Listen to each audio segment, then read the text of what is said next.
श्वसन, सांस, ये बहुत महत्वपूर्ण है।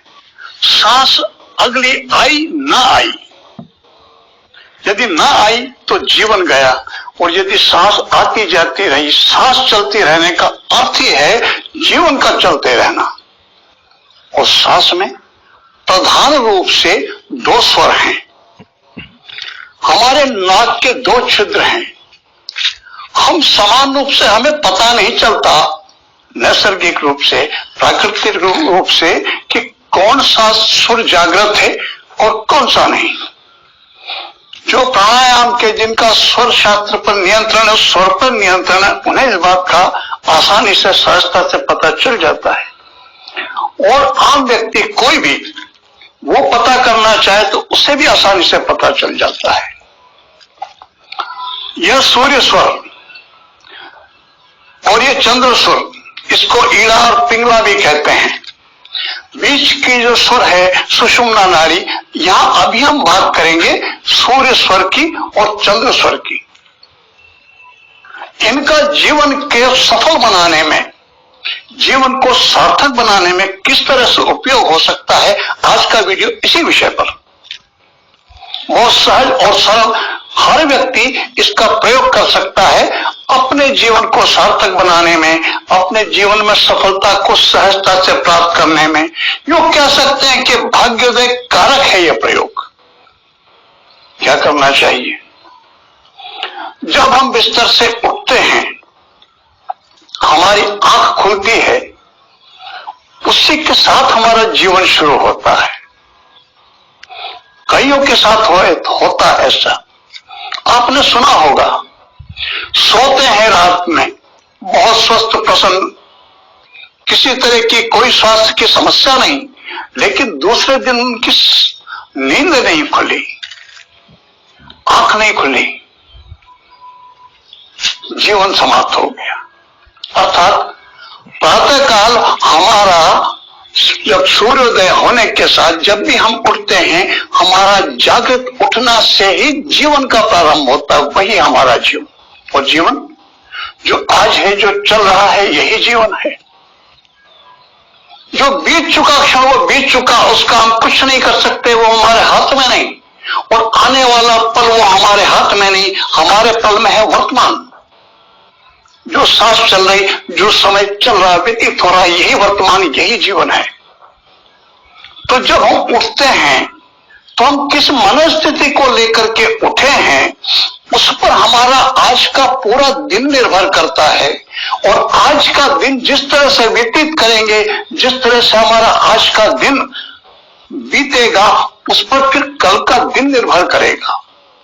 इसका सीधा सा तात्पर्य यह हुआ कि प्रातः काल के वो जो क्षण हैं, उस समय की मनोस्थिति बहुत महत्वपूर्ण होती है। अब वो, उसका क्या किसी से कोई संबंध है? क्या उसका प्रारंभ उस सांस खुलने के साथ ही है, या उससे पूर्व उसकी कई जड़ें हैं? निश्चित रूप से उसकी जड़ें कहीं पूर्व में हैं, और वो है उस रात्रि, जिस रात्रि में हम उठे हैं, जिस प्रातः काल में, उससे पूर्व की जो रात्रि, जब पूर्व संध्या, जब हम रात्रि में सोए थे, वो क्षण और वो पल। आप थोड़ा स्मरण करके देखें, आप एक बात पाएंगे। आज ही इसको प्रयोग करके देखें आप। जिस प्रश्न को, जिस मनस्थिति को, प्रसन्नता की या चिंता, परेशानी, जो भी, जिस मनस्थिति को लेकर के आप आज सोएंगे, जिन विचारों को लेकर के आज आप सोएंगे, निद्रा में जाएंगे, कल जब आप उठेंगे तो नींद खुलने के बाद आपको पहला विचार उन्हीं बातों का आएगा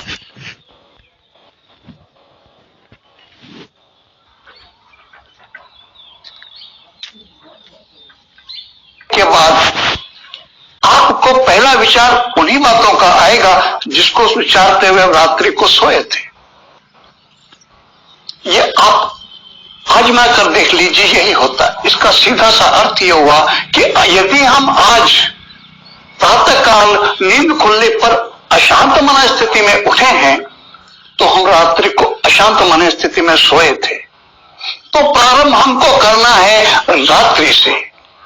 जब हम सोने जाते हैं बिस्तर पर, तो जो भी कुछ जीवन में कुछ भी घटा हो, किसी भी तरह का सकारात्मक नकारात्मक सबको भूल करके हमको केवल सकारात्मक को याद रख करके ईश्वर को धन्यवाद देना है, उस परमात्मा को धन्यवाद देना है। उन सब व्यक्तियों को यदि स्मरण कर सकते हैं कि जिन्हें हमारी मदद की है, सहायता की है, जिनके सहयोग से हमारा दिन आज का व्यतीत हुआ, वो सब हो सकते हैं, हमारे सहयोगी हो सकते हैं, हमारे साथ काम करने वाले हो सकते हैं, हमारे घर में काम करने वाले हो सकते हैं, हमारे बड़े हो सकते हैं, हमारे छोटे हो सकते हैं।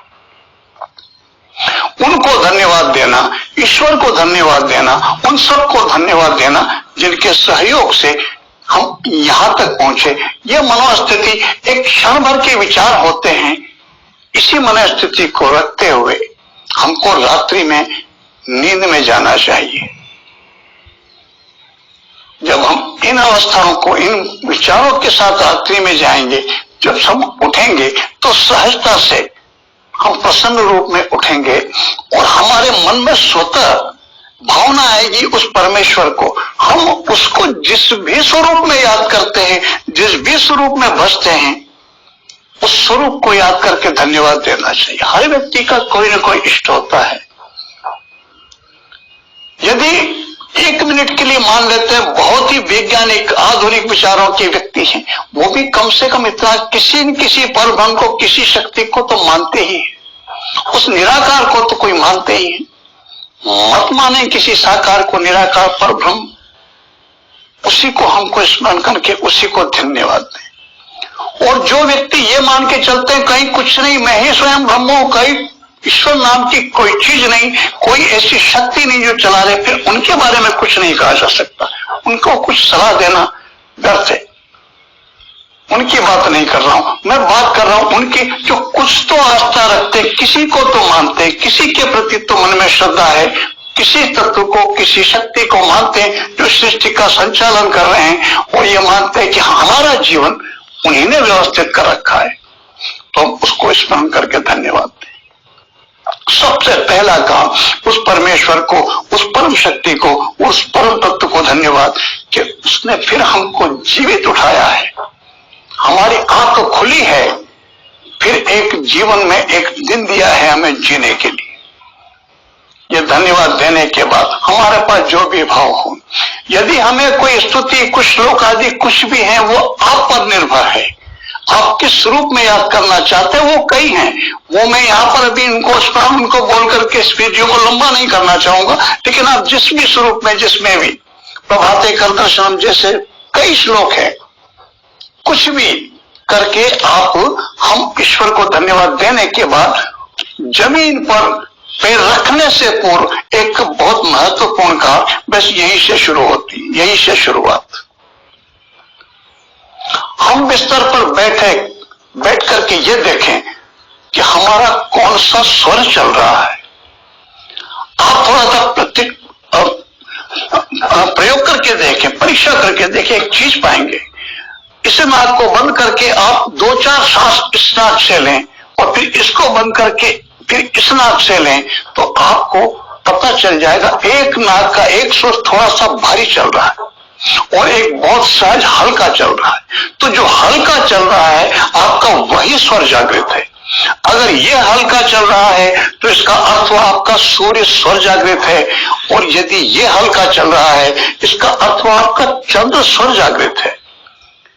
कभी कभी ऐसा भी हो सकता है जिस समय आपकी नींद खुले और आप बिस्तर से बिस्तर छोड़ के उतरने की प्रक्रिया में हो, उस समय दोनों ही स्वर लोप हों, और बीच का सुषुम्ना स्वर जब स्वर बदलता है, जब चंद्र स्वर से सूक्ष्म सूर्य स्वर की तरफ और सूर्य से बंद होकर के चंद्र की तरफ, तो बीच में कुछ समय क्षण के लिए बीच की सुषुम्ना नागरी जागृत हो जाती है। हम थोड़ा सा इंतजार करें, प्रतीक्षा करें किसी स्वर के चलने की। उस बीच की अवस्था में जिस समय सुषुम्ना चल रही, कोई हमारा स्वर नहीं चल रहा हो, उस समय पर हमें पृथ्वी पर पैर नहीं रखना चाहिए, हमें पृथ्वी पर बिस्तर छोड़ के जमीन पर नहीं उतरना चाहिए। तो जो स्वर चल रहा हो फिर उसका उपयोग कैसे करें, क्या है अर्थ देखने का। हमने देखा कि ये सुर चल रहा है, ये बदलते रहते हैं तिथियों के अनुसार। प्रातःकाल इनका सबका सूर्य का कभी सूर्य स्वर चलता है और कभी चंद्र स्वर चलता है। ये कोई निश्चित नहीं है, इनका तिथियों के हिसाब से निश्चित क्रम है। एक स्वस्थ व्यक्ति का तिथियों के हिसाब से निश्चित क्रम है। हम उस हिसाब से देखें हमारा कौन सा स्वर चल रहा है। यदि सूर्य स्वर चल रहा है, दाहिना स्वर चल रहा है, तो दाहिने हाथ से अपने इस गाल को स्पर्श करें और पृथ्वी को नमन करके इस दाहिने पैर को पहले एक बार या 5 बार, एक बार या फिर स्टेप 1 2 3 4 5 इस तरह से 5 बार, एक बार 3 बार या 5 बार इस तरह से पृथ्वी पर पैर स्टेप रखने के बाद फिर पहला यही दाहिना पैर हमें पृथ्वी पर रखना चाहिए और फिर उत्तर बिस्तर छोड़ के खड़े होना चाहिए। फिर हमको बायां पैर जमीन पर रखना चाहिए। कुछ क्षण के लिए प्रतीक्षा करके सबसे पहले दाहिना पैर ही आगे बढ़ा करके हमें आगे बढ़ना चाहिए। यदि हमारा बायां स्वर चल रहा हो, जिसे चंद्र स्वर कहते हैं, जिसे ईड़ा भी कहते हैं, बाएं हाथ से गाल का स्पर्श करें, पृथ्वी को नमन करें, सॉरी, और उसके बाद 1 2 बार पैर पृथ्वी को स्पर्श करके या फिर 4 1 2 3 4 या तो 2 या 4 वो रखने के बाद बायां पैर ही पहले सबसे पहले पृथ्वी पर रख करके फिर दाहिना पैर पृथ्वी पर रखें और उसके बाद कुछ क्षण प्रतीक्षा करके फिर बायां पैर ही आगे बढ़ा करके आगे बढ़ना चाहिए। इस नियम को आप धारण कर लीजिए। कुछ ही समय में आप कुछ ऐसा जीवन में देखेंगे कि परिस्थितियां आपके अनुकूल होने लगी हैं। मनुष्य के जीवन में परिस्थितियों का बहुत महत्व होता है। परिस्थितियों का निर्माण मनुष्य के हाथ में नहीं होता। परिस्थितियां जीवन को बना देती हैं और परिस्थितियां ही जीवन को बिगाड़ देती हैं। कभी कोई किसी का दास नहीं होता। मनुष्य परिस्थिति का दास होता है और परिस्थिति यदि अनुकूल हो जाए तो जीवन में सहज ही सफलता मिलती है। इस प्रयोग के कर लेने भर से कहीं कोई लॉटरी खुल जाएगी, ऐसा नहीं होगा। यदि ऐसी कोई कल्पना करते हैं, ये धारणा रखते हैं तो ये गलत है, अनुचित, ऐसा कुछ नहीं होगा। लेकिन जैसा मैंने निवेदन किया आपसे, जीवन में परिस्थितियों में परिवर्तन होने लगेगा, सार्थक परिवर्तन होने लगेगा, परिस्थितियां अनुकूल बनने लगेंगी। हमें उस अनुकूलता का लाभ उठाना है। जीवन में यदि प्रगति चाहिए, सफलता चाहिए, भाग्योदय चाहिए तो परिश्रम आवश्यक है, उसके अतिरिक्त कोई रास्ता नहीं।